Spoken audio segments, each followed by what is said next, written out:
my next guest who's going to come up on stage is UTS Professor Guoxiu Wang, and he's also the Director for the Centre of Clean Energy Technology, which basically means he gets to play with really, really cool stuff in this space.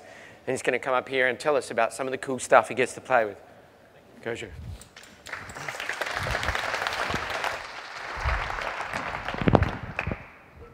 Good evening, ladies and gentlemen. I'm from UTS.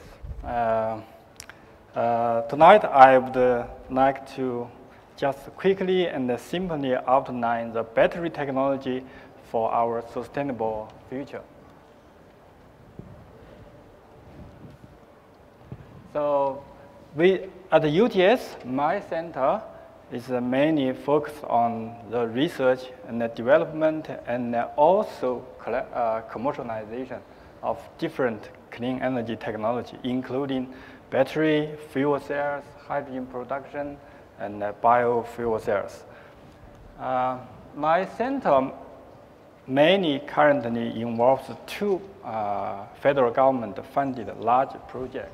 One is called AutoCRC. AutoCRC means Automotive Cooperative Research Center, funded by the federal government and many industry partners, including major car industry in Australia.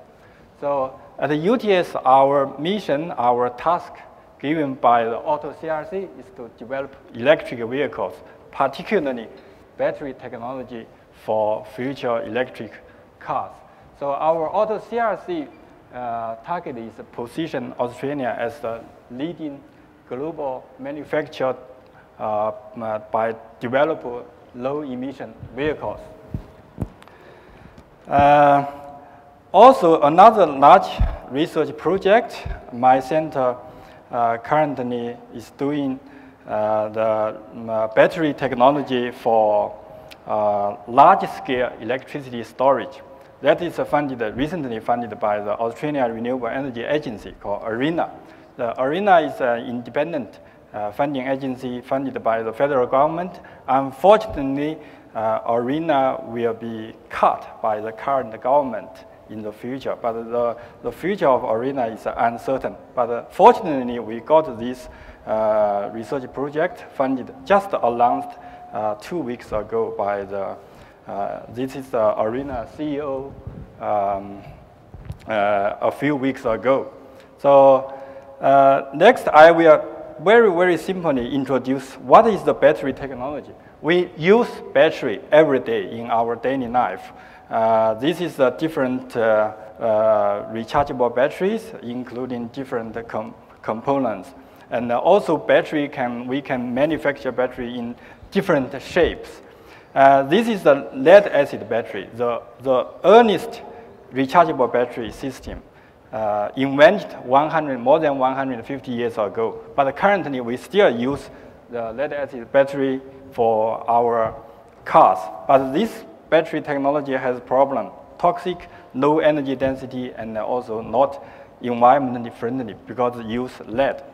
And also, the second generation rechargeable battery is a Nickel-Cadmium battery. Many years ago, the power tools, the electric tools, mainly powered by Nickel-Cadmium batteries.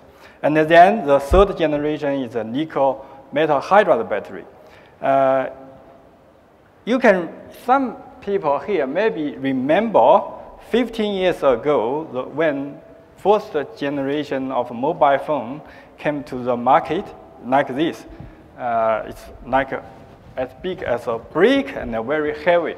What's the reason? The reason is the battery using the nickel metal hydride battery. The battery energy density is too small, so you have to make large battery and for your talk. And then with the evolution of battery technology, and our mobile phone shrink again and again. Currently, the lithium-ion battery is the dominant power source for modern portable electronics, including mobile phone, notebook computer, cleaning robot, and every portable electronics. Behind the scene, the lithium-ion battery, this is the fundamental principle you done to the atom level. It's relying on the lithium ions, the light metal element in the periodic table, shuttle between the positive electrode and the negative electrode. Sometimes lithium-ion battery in the science community called rocking chair battery, like a rocking chair. The lithium ions shuttle between two electrodes. And also currently the lithium battery can be manufactured in a different shape, more flexible for future electronics. And if we review the evolution of the battery technology, and this is the lead acid battery for electric car, invented more than 100 years ago. But currently, in this world, almost all major auto industries, all major automobile car manufacturer companies, they all develop different kind of electric cars. That's the future of our car. The hybrid electric car, pure EV, or plug-in electric car. Here is a roadmap. You can see the lithium batteries now is a major promising power system for future electric car.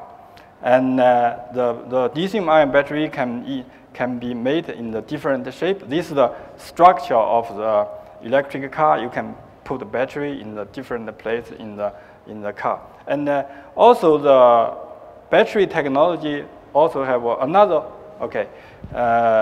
very important application, that is a large-scale energy storage for renewable energies. All of us know the solar panel and wind turbine can generate electricity depending on the weather condition. When you have sunshine, you can generate electricity. When you have wind blows, you can generate electricity. But when you generate electricity, you need to store these electricities. The battery technology is the best solution. And this is figure compared the energy density of different batteries. You can see the lithium-air battery has this very much similar energy density as the petrol. And this is show the ideal lithium batteries just breathe the air and then oxygen from the air and then generate the electricities. And also major car industry currently develop lithium-air battery to achieve long-range driving. And lastly, I will just touch on another very cheap battery technology called sodium-ion battery. This sodium-ion battery is very promising for future large-scale electricity storage. Thank you for your attention.